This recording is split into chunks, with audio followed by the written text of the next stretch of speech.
All right, so I'm going to get this started. 3, 2, 1. Welcome back to another episode of Digital Voices with Bo Tiffany. We talk about what's on our hearts, what's on our minds, talk about issues today, and every once in a while I come across an interesting guest, and we kind of dig in a little bit to figure out both who they are, where they came from, and what makes them who they are today. My guest today is Maxwell Ivey, also known as the Blind Blogger, and I'm super excited to interview him. I think that he is an inspiration to all of us. It's one thing to talk the talk, it's another thing to walk the walk, and Max does both. So with that said, I'd like to welcome him with open arms to Digital Voices. How are you doing today, Max? I'm doing good, Bo. How are you doing? I'm doing great. Thank you very much for coming on the podcast. I was excited when I saw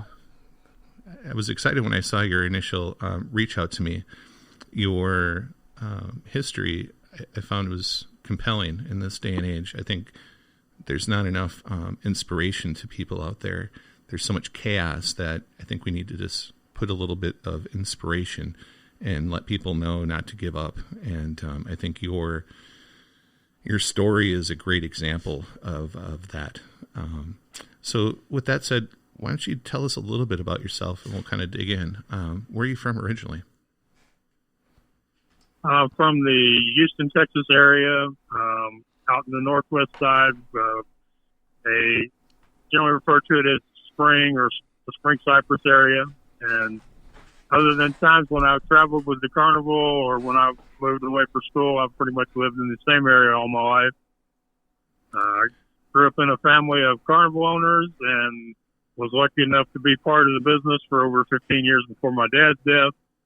And then after he passed away, we weren't able to stay in business, so I started a website to help other people sell their used rides and games. And that was the beginning of the adventure that led to me being the blind blogger and who I am today. So let me ask, were you born blind, or was this something that developed later in life? Right. I have retinitis pigmentosa, or RP, so I was born with perfect vision. My vision didn't start to decrease until I was 4 or 5 years old, and then it went away gradually at first. When I entered junior high school, I had a big drop-off in vision, which is pretty common for men with RP to have a large amount of vision loss when they go through puberty. Stayed pretty constant until I was in college, but by the time I graduated from college, it was down to what it is now, which is light perception. And that really isn't much in the way of functional vision, so I find it easier just to say that I'm totally blind. Sure. So, obviously, that was a hurdle for you. I want to jump too much over because I want to kind of get your story a little bit in synchronicity. But you have started a podcast called What's Your Excuse, which I just love the name, by the way. I think, there's plenty of times I've thought that in my own life, what's your excuse for just sitting there, and it doesn't matter your adversity. It's the tenacity and your determination that makes it through, right? Right. And I didn't pick the name What's Your Excuse. I really tried not to use that as the name of my show, but over the years people have said if Mike can do it, then what's my excuse? Yeah. And so when I started the podcast, even though I really tried to get people that follow me to come up with something other than that, I was basically overruled. And sometimes with branding, the best thing you could do is just to say yes and thank you, even if you didn't pick the name, even if it wasn't your first choice, because it's just too good not to use. Right. Some things are just fitting, and I think for your situation, that is just a perfect name. So tell me a little bit about family, brothers, sisters. Are you guys pretty tight? Right. Well, I have 2 younger brothers, and I currently live with my youngest brother, Patrick, who I think is 46 or 47. His son, who I think is about 27, my 76-year-old mother, and we share a house out here in the suburbs of Houston in a town called Conroe. Okay. So still, you have a great tight-knit family then, and still today. I know a lot of people, especially with COVID, have kind of grouped together. I have friends that have moved home just to help their parents, and it's kind of it helps them, and then it also helps me because there are a lot of things I don't have to do or figure out how to do, right? Because I, have the assistance of other people around me, and I think it's really funny how, for a time there, everybody in the country lived together in large homes with extended families, and then it became the thing where all your kids and grandkids should go out on their own and be somewhere else. And now here we are, we're living with 2 and 3 generations of people in the same house again. Yeah. Family is important, and having those bonds, if you don't have them, life is a lot more difficult. And when you do, the support system that you get with your family is stronger than most other things that I've seen in life. So tell me a little bit about, go ahead. A lot of the things I've been able to accomplish over the years have been because my family instilled in me the belief that most things are possible, and that if you look hard enough, you can find a solution. And of course, the big one that I got from my dad, which was, if you don't ask, they can't say yes. And so a lot of things I've done, I've been able to do because I asked for the opportunities, or I asked for help, and people showed up to help me make some of these crazy dreams that I've had come true. That's amazing. Where do you get your drive from? Did that come from your dad? Sounds like you guys might have a little bit in common, especially with the work. Yeah, I think part of it is growing up, in a family that operated a small business with the the carnival business being kind of unique in that during the year, the only thing that matters is, can you get open? I mean, people don't care if you were sick or if you have a truck in the shop or if the ride part hasn't showed up. All they care about is, can they buy cotton candy and ride the Ferris wheel on Thursday or Friday night? So, you really develop it kind of gets into your skin or into your heart that, you're supposed to be doing things. But I think a lot of it just comes down to curiosity and stubbornness.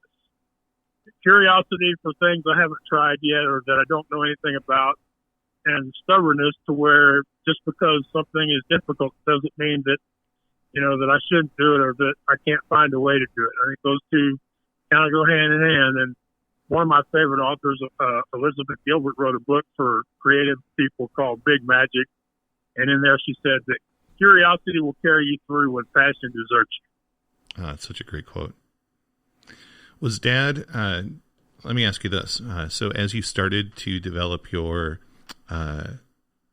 sight loss, were you coddled or were you more, what was Dad teaching you at that point? Was it more to kind of pull up your pants and we can get through this together? Where did you learn that perseverance that you have?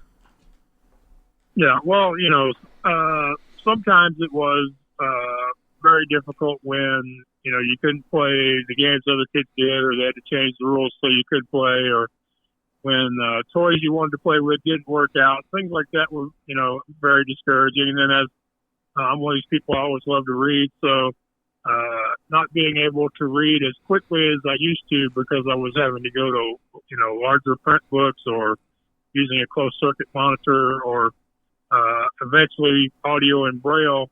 But at the same time, when I started having the big vision loss and had to start using a white cane a couple of days a week, I would get out of class to go learn things like crossing streets and riding buses and navigating shopping centers. And so when you're, 12, 13, 14 years old and you have any reason not to be in the classroom, it's a good day. So there were times when the rest of the kids were kind of jealous of me because they knew that I was going to get to go do something fun in their opinion, even though a lot of times it was, kind of hard work for me, but it was, so sometimes it was difficult. Sometimes it was fun. A lot of it just was due to the fact that I had good family, good teachers. Eventually I would join a scout troop for the visually impaired here in Houston. And so I had the scoutmaster and the other boys. So a lot of good people around me who encouraged and supported me and provided me with the skills I needed to adjust. I think that's one thing that's really helped me later in life is with RP, you never really know what your vision is going to be like from one day to the next or one month to the next. So you get really good at having to adapt. And I think that adaptability is something that as an online person, a blogger, an author, all these things we do online, that being adaptable and resilient, those are things that I learned from my vision loss that are very valuable in the world we work in now. Absolutely. The reason I like digging into this kind of stuff is that, it's really easy to say, yeah, I'm tenacious and yeah, I'm stubborn, but you develop that from somewhere. And it sounds like the people, your family, your friends, your teachers, you already had a fire lit underneath you. They just kept fanning the flames to keep her, giving you courage and inspiration to continue on. That's kind of what I'm hearing from you. Is that what? That's a brilliant analogy, and you need to write that down and trademark it because I think that's something that will apply to many of the people you interview. And it's just such a very powerful bit of imagery you just put together there. I'm not a huge religious person, but I think of those people as angels. Everybody has 2 or 3 angels that have come in their life as they grew up that help them. It's funny you mentioned that. I like to sing, and one of my favorite songs is "Angels Among Us" by Alabama. And Great one of the song. verses in there goes, "They show up in so many places and wear so many faces." And I like to tell people that quite often we have angels that come into our lives, but we don't listen to them, we don't take advantage of them because they don't look like angels. Or the equivalent of that is teachers will come into our life, but they don't look like teachers. Mm-hmm. And so you really have to keep your mind and your heart open to those people that have been put in your path to teach you a particular lesson or to help you accomplish a particular goal. Amen. Open-minded and open eyes are 2 of the things that I try to practice a lot of. Be aware of the people and the things around me because it's amazing the people that you can connect with in your daily life, and how that can impact you. Or for the flip side of that, how you might impact someone else. I think there's a grand design behind everything. As I look back on my own life, I kind of see kind of a plan, God's plan, if you will, that has given me the tools along the way to deal with the things that I've come across in my life in a very positive way. And it sounds like that's what happened with you. So I connect with that, and I think that's great. So you read a lot. You sound like a smart guy, too. I know that you went from high school and you started working with the family, or did you go to college immediately after? Yeah, I have a degree in political science from Texas A&M Corpus Christi. I had intended to go to law school, but didn't do so well on the law school admissions test. And none of the universities that I wanted to attend would accept me. And at that time, the Texas A&M system did not have a law school. But I'm not sure if you or your listeners are familiar, but most universities will give preference to graduates of their university system when it comes to admissions for graduate programs like law school, medical school, the doctors of philosophy programs. Sure. So it just didn't work out for me. I left there and I went through a training program in Arkansas at the Lions World Services for the Blind to go to work for the Internal Revenue Service. And I worked for them for 2 or 3 years doing what they called automated collections. And basically what we did was we sent out nasty letters telling people to pay their taxes or file their return. And then we waited for them to call us. And then we basically forced them into payment agreements or agreements to get the documents filed. Or we had this whole long list of nasty things we could do to them. And eventually I got tired of being the guy who answered the phone and had people telling him that I was, throwing them out of their homes and causing them to lose their cars and maybe they wouldn't be able to feed their kids. And it was, mainly because the letter they got would say all the nasty things the government could do to them. Mm-hmm. It didn't say we didn't want to do it, that we probably wouldn't do it, and some of it we probably couldn't do. But people get that letter and they get really upset, and I generally was the guy who would be the first person they talked to, and that got very old after a while. Well, it's hard when you have an empathetic heart to hold a position like that. It's hard to separate work from personal life at that point, I would imagine. Yeah, and it wasn't good timing for me, as the Internal Revenue Service was really just at the beginning of transferring from the approach that people were taxpayers to people were customers. So I worked with a lot of people who had 5, 10, or 20 years of experience of very hard-hearted, tough, by the rules and then some approaches to dealing with people, and that just really did not fit me personally. Yeah, no, in talking with you, I can see that. So that pushed you then to kind of become an entrepreneur in a way. I know that you started your first online business. You ended up doing that in 2007, which was pre-Wi-Fi, pre-WordPress, and pre-Facebook, correct? Yeah, that's one of those things I have to actually remind myself how big a deal that was. I mean, It's because huge. Besides those three things, I also had to learn how to hand code HTML, and I only really think about how difficult that was when I run across other coders, but so few people have had to deal with HTML. Most people do their websites through Wix or GoDaddy or WordPress, so they don't have to go through that nightmare. But yeah, I was building a website with, and I'm visually impaired, so I'm using a screen reader. I wasn't able to use any of the visual editors available, so I had to do the HTML route. Wi-Fi, WordPress, Facebook wasn't there. I actually used MySpace for a little while, but didn't really care for it, didn't really understand it. So, but when I was using MySpace, because I, reached out to other people, there were several other MySpace users who would put my content on their pages. They would put stuff about rides I was wanting to sell, or people who had services to provide. And a lady named Kimberly Coles, who used to be a screen queen, she actually put an advertisement for my business on, the very top middle of her page on her MySpace account. That was really cool, and we're still friends now. But yeah, I had to, with no money, no skills, no experience, very little technology. I built my first website at midwaymarketplace.com, and the website's still out there. I still help a few people sell used rides, but it's not the main thing I do anymore. But I did that by deciding, okay, I don't have anybody to do this for me. I don't have the money to hire somebody. So what I do, and I started asking around online in some forums, and somebody eventually said, well, go to the w3c.org school and go through the tutorials, which I did. And I went through it one at a time. I figured, learned how to do the homepage and a link and embedding images and adding your email so people could click on it, and built the website. Unfortunately, when I got to the part about choosing colors, not being able to see, I had to go on memory. So I chose yellow, because I remembered how on the Midway, our toys always look better on yellow background than on white. I chose blue for the text, red for the link text, and orange for previously clicked links.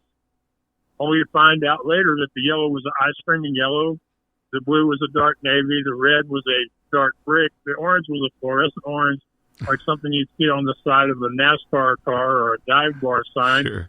And more than once, people have told me, Max, your website was so bright that Ray Charles and Stevie Wonder could argue over it.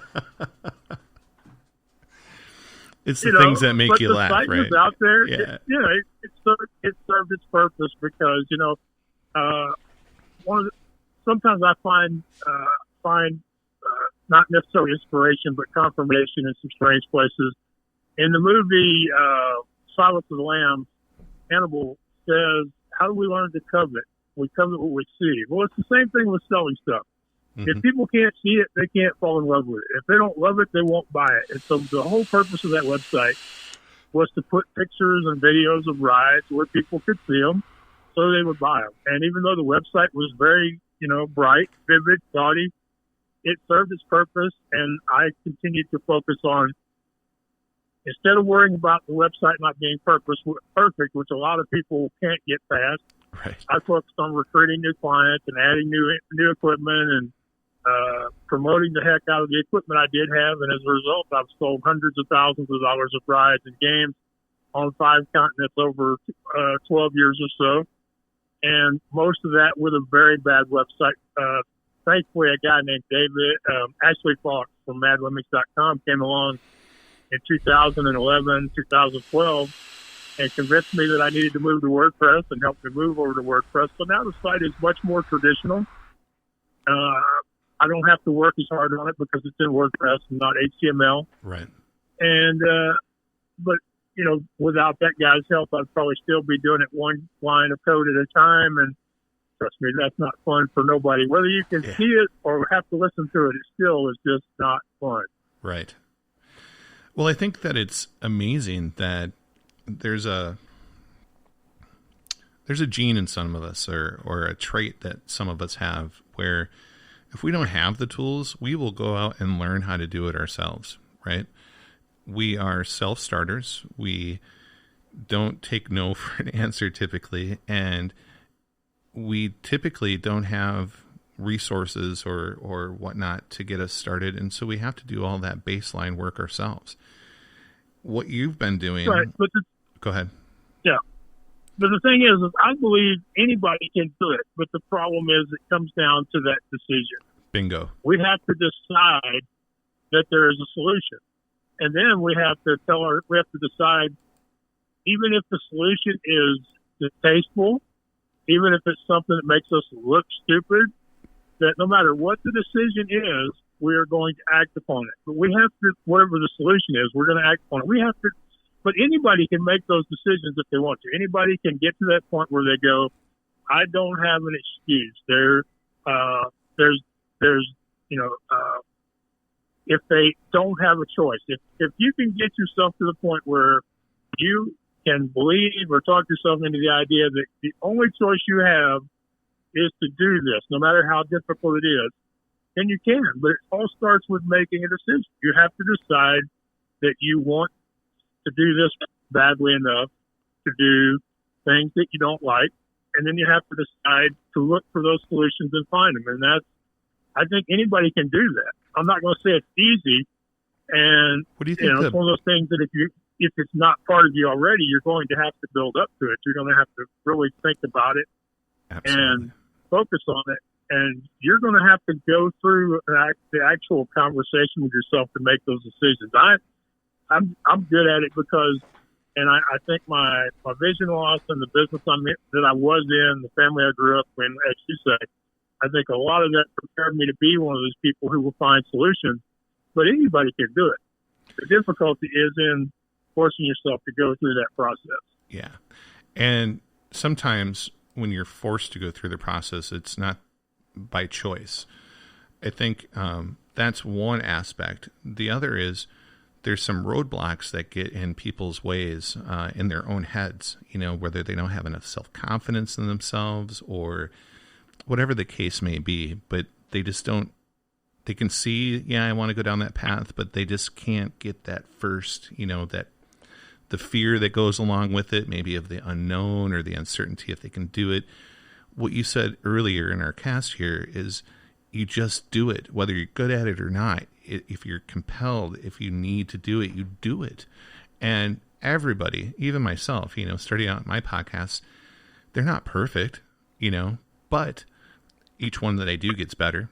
Each one that I do shares another story. Each one that I do brings something to the world that wasn't there before. And that in itself is self-rewarding for me.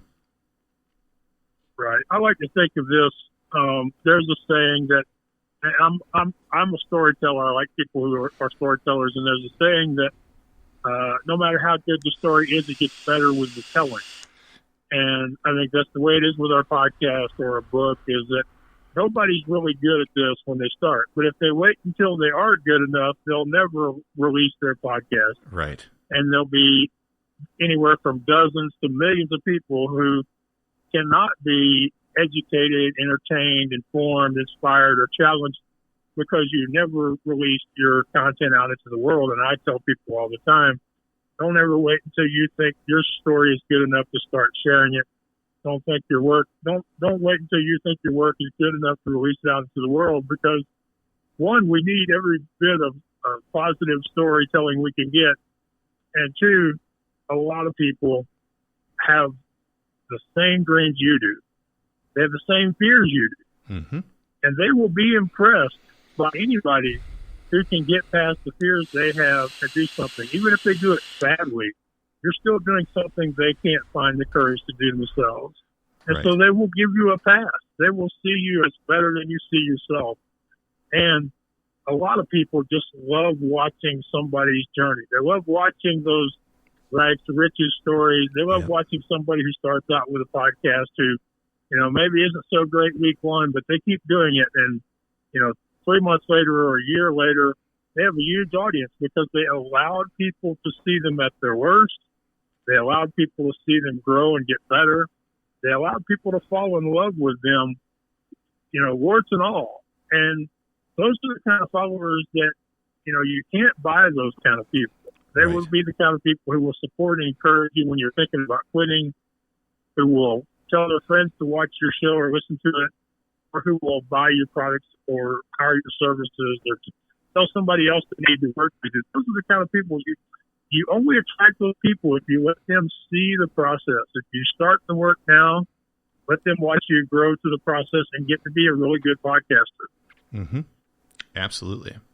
I think it's the tools that you make along your journey of life that prep you for the things later in life. For you, I think your tenacity for learning that got you into HTML coding and website and building email lists and social media and all the things that you've been involved with then prepped you to get into the second part of your life, which is turned into a website called The Blind Blogger.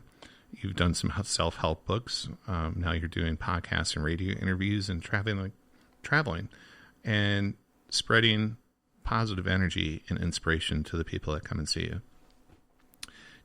So how did that develop for you? How did that second chapter of your life, or fifth chapter, if you will, how did that start? Well, as many things have happened to me, it wasn't necessarily planned. What happened was I was minding my own business, growing a business, helping people sell used carnival equipment, and promoting that mainly on social media. And people started going, Max, we find the fact that you'll take on these difficult challenges very encouraging, and you inspire us. We want you to share more about your journey as a blind entrepreneur. And that led to me starting The Blind Blogger, which, again, I didn't pick that name. That was a name that people had been referring to me by on social media for a couple of years before I finally did it. And it was only through the urging of friends online, most notably Adrian Smith, who I like to refer to as my blogging mama, who convinced me that I was capable of much more and that I needed to share more with the world. So on The Blind Blogger, I share about the difficulties, the struggles, the solutions, the friendships, just whatever is happening in my life and the lessons people can take from that. As a result of promoting the second website, I was challenged to write a book to be part of an online summit. The online summit fell through, but the book, I continued writing it because I rediscovered my love for writing and decided to finish the book. Thankfully, my friend and editor, Lorraine Wrigley at wordingwell.com, came along and helped me publish it, get through the minefield that is Amazon, and because a lot of these online platforms are, especially for publishing books, are not accessible to screen readers.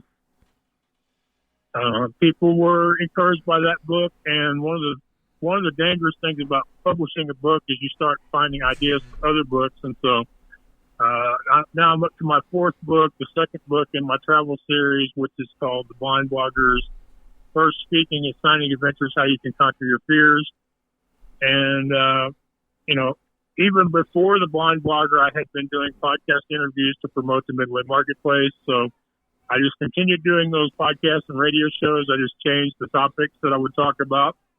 Sometimes I still talk about the Midway because some people want me to be on shows for, aspiring entrepreneurs and newbie business owners. But, usually I talk more for inspirational and self-help and shows like that nowadays, and talk about the blind blogger and what's your excuse. Let's see, I won a competition for one of my books and took my first trip to New York City in 2016, traveled there solo during Christmas and New Year's holidays of 2016, 2017. And a year or so later, a podcaster reached out and offered me an opportunity to do public speaking. So that's where this latest book comes from, 2017 trip where I went to Philadelphia and a few other cities on the East Coast, again, by myself. And so, what's the name of that book so we can plug that quick? Yeah, there's the two that I've written so far in this series. The first one is the Blind Blogger's New York City Adventures, how you can make your dreams come true. And the second, the latest, is the Blind Blogger's First Speaking and Signing Adventures, how you can conquer your fears. And we don't have a title for the third one and the final part of this story yet, but hopefully it will be out sometime between Christmas and, say, February of this next year. And then hopefully a new adventure will come along, because I think I'm pretty much through writing about speaking and signing and promoting myself as an author. So, and generally when I start, hoping for things to show up, they usually do. And I have no idea what that next experience or adventure is going to be. I know they can be things in our backyards if we keep our minds and hearts open to them. They can be, around the country or around the world. But the one thing I've learned when it comes to these, new challenges and opportunities is to never put limits on God, because a lot of times He has bigger dreams for me than I have for myself. So I'm basically keeping my mind and my heart open, waiting to see what that next thing will be. And, when it is, I'll share it with everybody, because one of the gifts or curses I have is the inability to filter myself. I don't really censor myself online, and I can't really think of a subject that I wouldn't or haven't written about. Right. No, it sounds like, you're wise and you've been aware. You have an opinion on a lot of things, and I think they're good opinions from what we've talked about so far. One thing that I want to get into, you talked about how you've been helping people conquer fear. What are some tools? What's a brief synapse that you can share with our listeners that might get them interested to get your book? Right. Well, I find when it comes to overcoming fear, a lot of times it comes down to taking action. Unfortunately, that can be difficult. It can also be overwhelming, because when somebody gets a big goal in their heart, they start thinking about everything they will have to do, learn, or accumulate in order to achieve that goal, whether it's a college diploma, getting healthy, starting a business, starting a podcast. So what I encourage people to do is, one, make sure that the goal is your goal and not somebody else's. Because if you're trying to go after a goal that you got from a family or a friend or seen other people doing online, you won't have the passion or the curiosity to make it through those early days when things can be really hard. Some people, difficulty just makes them go for it harder. But most people, those early days are, you really need to be invested in it. So if it's somebody else's goal or dream, that's not going to work out long term. So make sure it's your goal. The second thing to do is to decide for yourself before you start what your definition of success is. Because quite often we can start off with something we want to do, but get trapped in other people's definitions of success. Yeah. For example, one of the biggest ones is people will say they can teach you how to make 6 or 7 or 8 figures, when a lot of people really don't need 6 or 7 or 8 figures to be happy or to even be sustainable. What they need is maybe another $1,000 a month or $500 a month, or in some cases $100 a month. What they need is, so can they, if their goal has something to do where it might generate money or cost them money, what are their goals financially? And some people, their goal is totally altruistic. It's to create a movement or to help people in a nonprofit venue. And for those people, really, it could be, I want to help just one person get off the streets. That could be their goal. Or I want to create a national nonprofit. That could be their goal. So, we have to decide what we consider success for our goals. And if we make both of those decisions very personal, that gets us off to a great start. And then as far as going through the work to accomplish those things, I like to use what I call my 4 questions method to help me out a lot with these big goals, because there's usually a lot of pieces, and quite often we'll find out things we didn't know when we started that we'll have to figure out once we get started. So to me, I'll make a list of everything I'm going to have to do, and I ask myself these questions. First I say, can I do something about this today? Can I do it? And if I can, then I take action immediately. I don't think about it or say I'm going to do it next week. I go ahead and take action. Now, if I can't do it, can I learn how to do it? And if I feel like I can learn how to do it, then I'm going to sign up for the course, start listening to the podcast, reach out to the mentor, start reading the books, whatever format I think I can learn it in, then I'm going to start that right away. You just mentioned something. If I can't, I'm sorry, what? Oh, so you just mentioned something. I want to kind of dissect that just a little bit. You'd mentioned finding a mentor. For me, that's always been important. As humans, we typically model after something, whether it's what we learn in school, a teacher, someone that we admire. Mentors, for me, are people that I want to be like, and I try to associate with people like that so that I can pick up tools maybe that I don't have, or get a perspective that I don't have, that then helps me grow as a person. Is that, for you, how many mentors have you had? And how has that shaped you? Because I'm assuming that you're a lot like me in that aspect. You probably have a handful or more that have come in and really put a fire underneath you. Am I right? Well, I don't know about putting a fire underneath it, but I have lots of mentors. Currently, I have 3 different people that I trust right now in different aspects of business. Joe Pardo, Alex Sanfilippo, and Chip Edwards. My editor, Lorraine Reguli, my blogging mama, Adrienne Smith, my Aunt Paula, who has become part of my journey.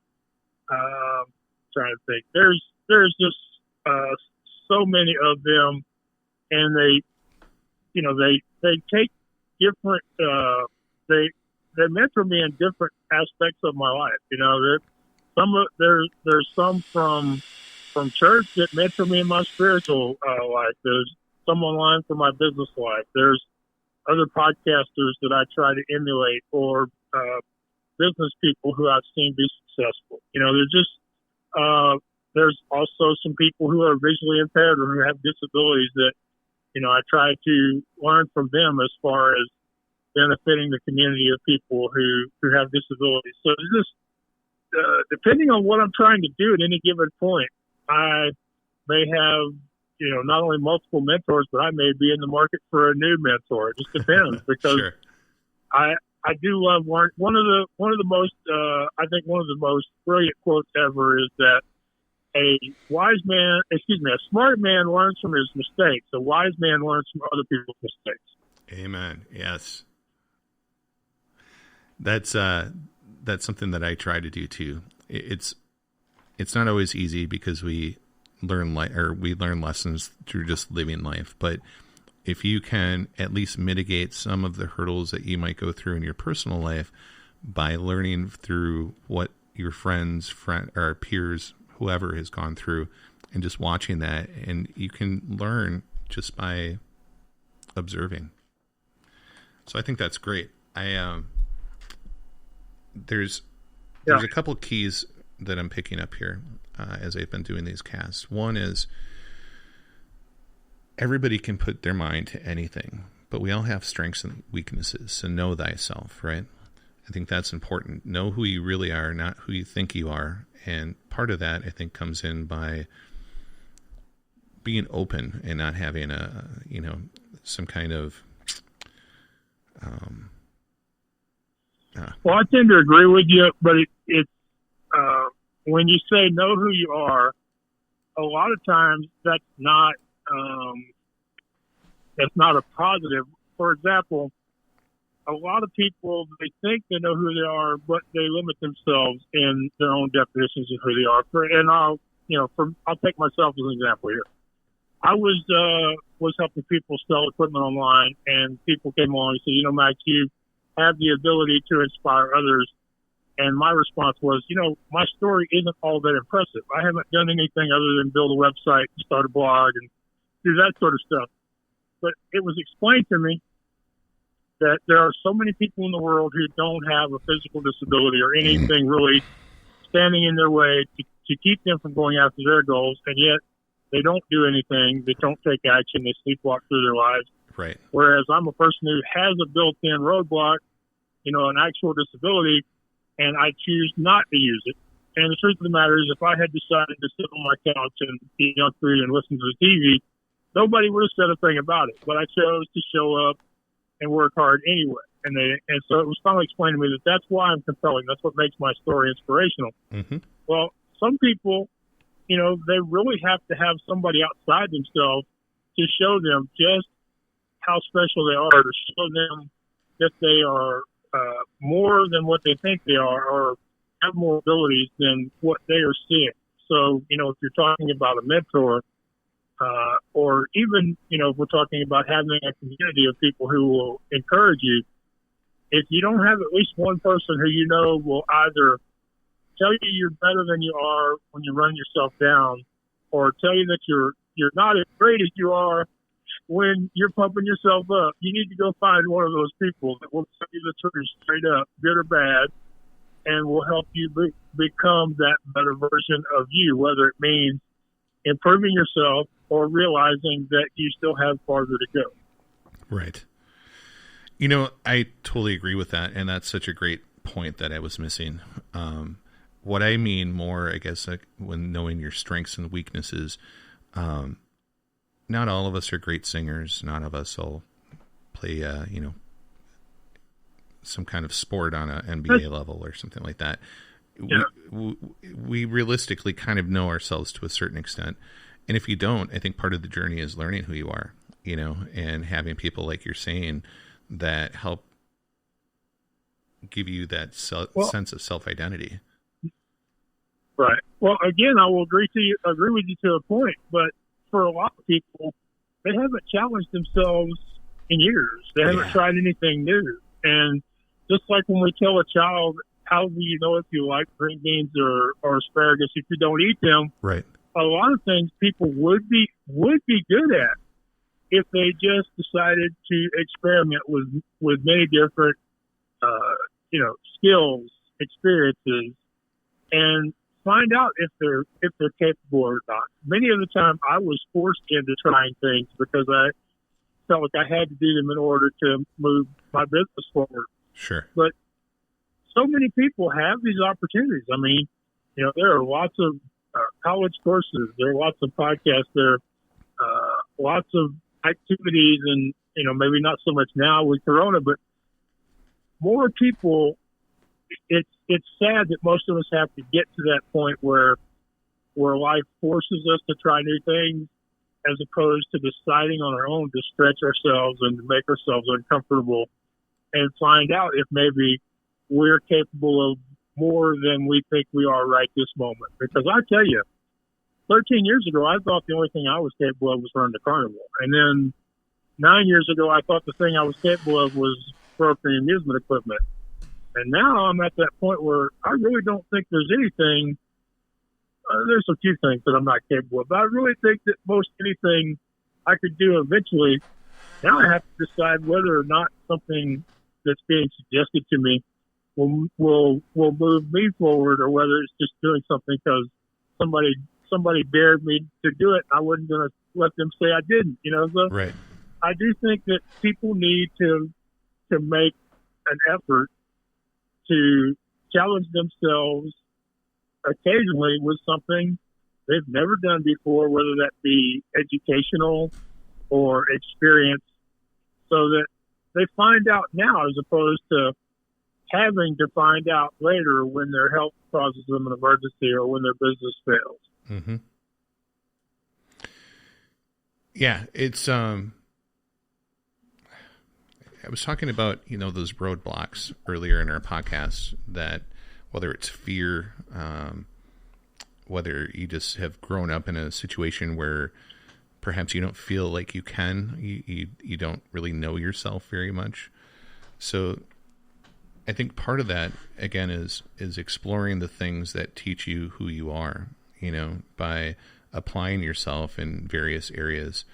But again, that roadblock tends to be it's pushing them off the ledge. Once they're off the ledge, typically the momentum builds and they'll keep going.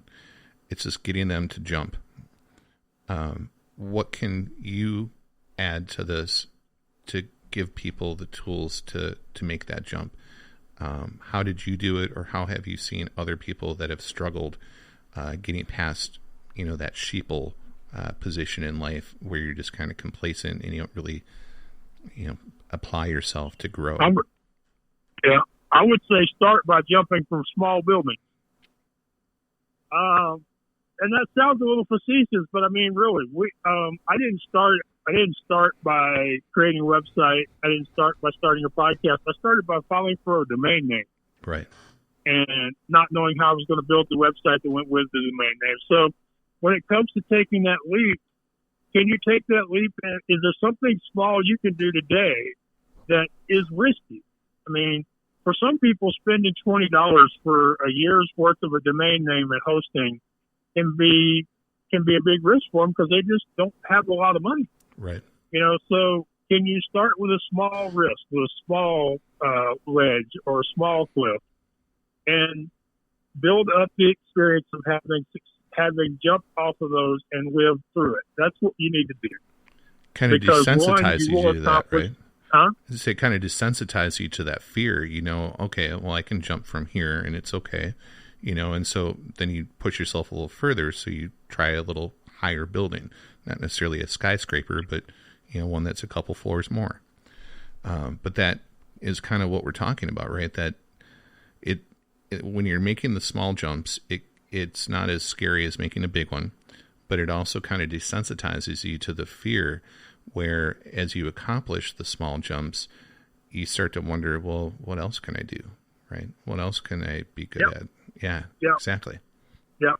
And then another thing you can do is you can use language so that you don't scare yourself. When I started recording a podcast, I didn't know it was a podcast. I was just recording some videos trying to promote some equipment on the Midway Marketplace, because somebody had sent me a video that I asked them to make, and that video helped me sell a $125,000 carousel. And when I got the $6,250 check in my bank, I was like, man, video is good. So I said, I'm going to record videos. I didn't say I was going to record a video blog or a podcast. Mm-hmm. So sometimes it's just the words we use. And I'm reminded of something another podcast host said to me recently. I told him I had some hard limits, things I did not want to do because I don't believe in physically risking death. And one of them was swimming with sharks. And his immediate response, I love this, and was his show is called The Deciding Factor, but he said, Max, we'll take you swimming someday. We'll tell you we're going swimming with the dolphins. I'm like, okay, that'll never work now because you told me about it. But why couldn't you tell yourself you're going to go swimming with dolphins? I mean, right. And sometimes when we do difficult things, a lot of it is we make things harder by using words that make things seem harder, scarier than they really are. And this is why one of my favorite movie quotes ever is from Yoda in the second of the original 3 Star Wars movies, when he tells Luke, there is no big or small, there only is. And, this one has served me well many a times, because as somebody who does a lot of podcast interviews, the first time a host told me he was going to have 50,000 people listening to me, I was like, man, I may have bitten off a little more than I could chew here. How do I know I'm ready to talk to that big of an audience? And then a friend of mine reminded me of this quote, and I thought, there's nothing different between having a conversation with a guy who's being listened to by 50,000 people than having a conversation with a guy who's being listened to by nobody. It's still just me and him talking, me sharing my story with him and answering these questions. And I know my story better than anybody else does. So why are you scared about it? Mm-hmm. And I do think that a lot of times we scare ourselves by the language we use.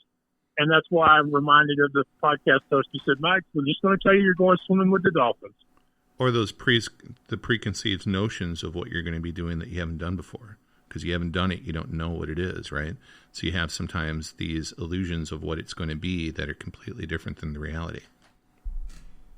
Yes, and as humans, we always tend to imagine the worst. None of us ever, very few of us imagine the best. Right. Yeah, and you got to... My problem is I imagine the best to the point where my expectations of what could happen are always more than what actually happens. But that's one of those exercises people need to practice is seeing the positive outcomes that could come from trying something they've never tried before, as opposed to seeing the embarrassment, the failure, and the people saying, see, you've never done nothing right before. Why, what made you think this time would be different? Right. Yeah. The world is a place that is fairly broken, but we, the people that are living in it, are some of the most kind-hearted people that that you can ever meet. And most of us would give our shirt off the back for one another. Most of us would, we're not completely self-centered as a human population. We're really empathetic, and we get inspired by one another, and our interactions with one another really are all part of that makeup and that journey. So getting out there and doing it and applying yourself, even if it's baby steps rather than you're going to run a marathon today, you've been sitting on the couch for the last 10 years, just walk a block. Maybe next week you can walk 2. Maybe the week after you can walk 3. It's just a matter of taking those baby steps, like Max said, and applying yourself. Right. Right. And one other thing I would like to share in this area is that just because you've done it doesn't mean you're ever going to stop being scared when you do it. Right. And people often ask me, Max, why do you sing? Why do you sing on your podcast? Well, the reason is because it scares me. Because I remember the kid who was losing his voice, and for a while people said, don't sing. We don't want to hear you sing. So it took a lot for me to finally get to the point where I could start singing in public again and let people hear me and not, stop or start singing very softly when I heard people get nearby me.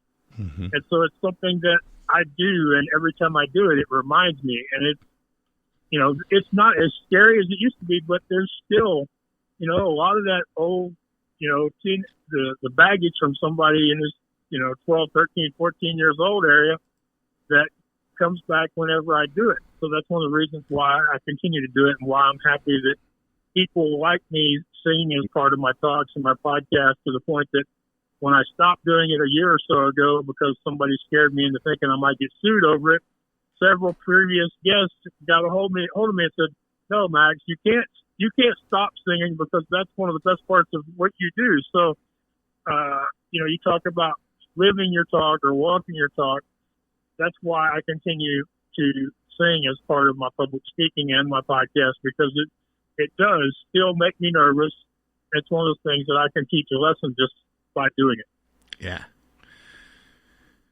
Well, I find you inspirational, Max. I think what you've done, your tools that you're sharing with us now, can give inspiration to a lot of people. The plan that God has for us, and I don't care if you're a Christian or some other religion in the world, God doesn't have a religion. God is God, and I believe that His plan is evident in our lives. We just have to look for it, and sometimes if we don't, God then pushes us to try to get us out the door, and those are the times that you maybe pick up skills or actually have some kind of personal growth.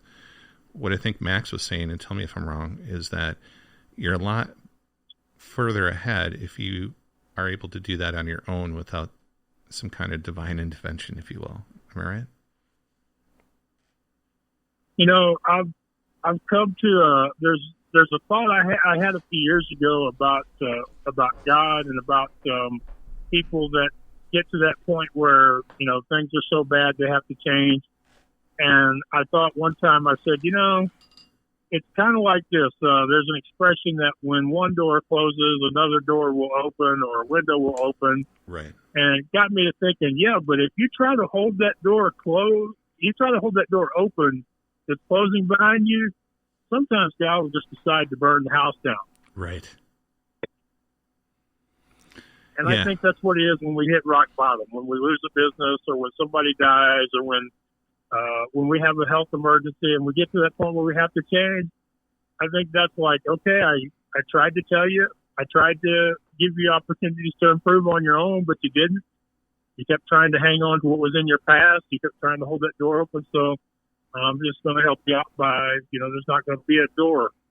You're going to have to move forward. And sometimes that's what it takes for people. Sadly, very few people have the ability to change without some severe outside trauma or some sort of event that forces them to reevaluate or forces them to do something different.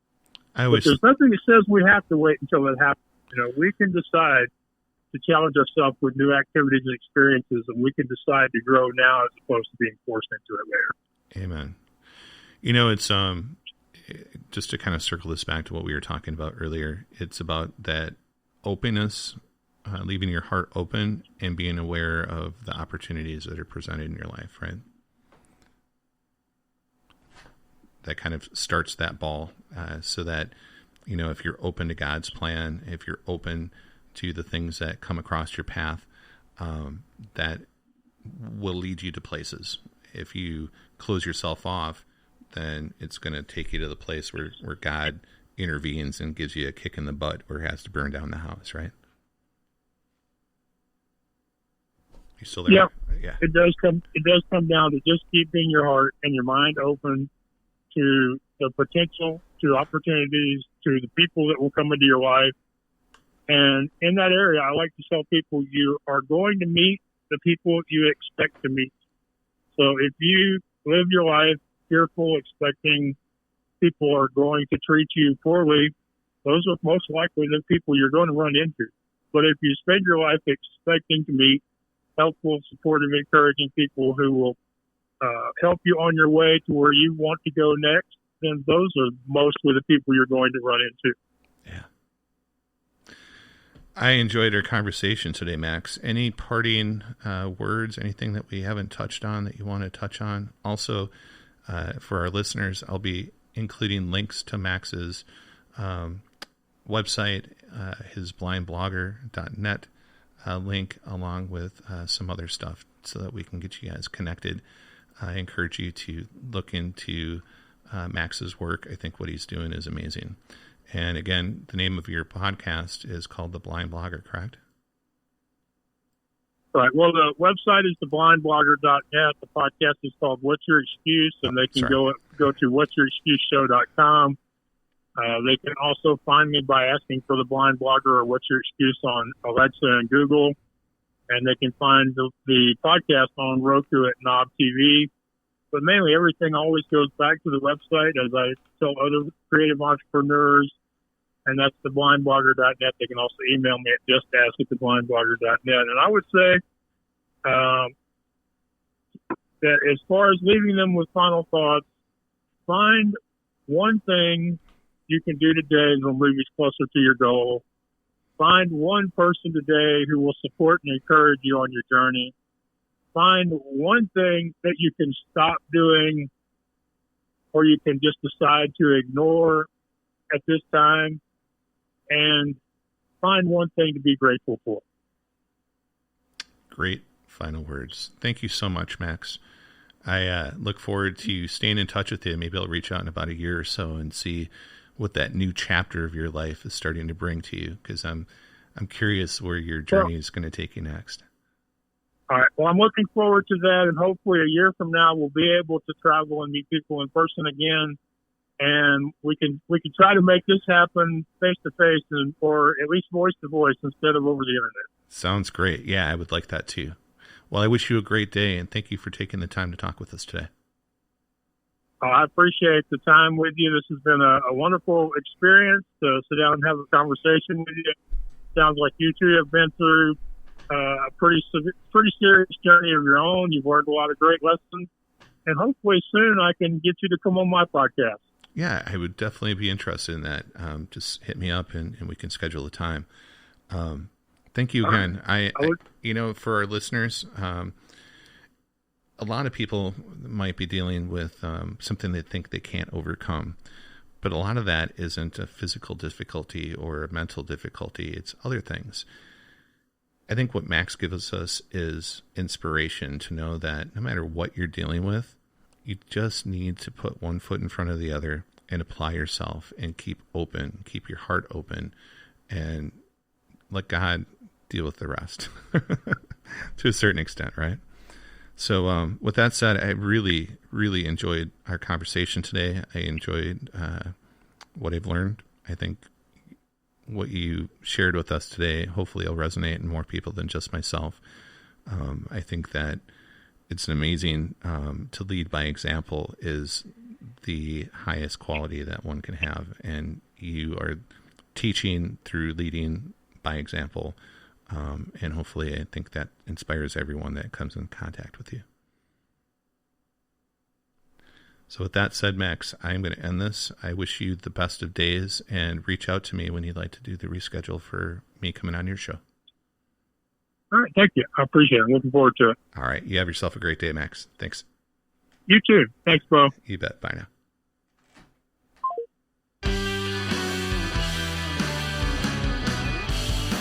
Wow, another inspirational podcast. You know, we all are dealing with something. We all come from somewhere. I'm hoping that these tools that we're listening to that others have gained and how they gained them might give you some ideas on how to gain some tools in your life. It might give you the power to move forward and continue to grow. At the end of the day, life is a journey, and one that we grow through, and what we water and feed ourselves with, garbage in, garbage out, good in, good out. I encourage you to practice living your life the best way that you can, and try to make a difference in a friend's life, in a neighbor's life, and someone in your communities. It's amazing how those ripples will resonate, and it affects everyone in such a positive way. I wish you all a great day.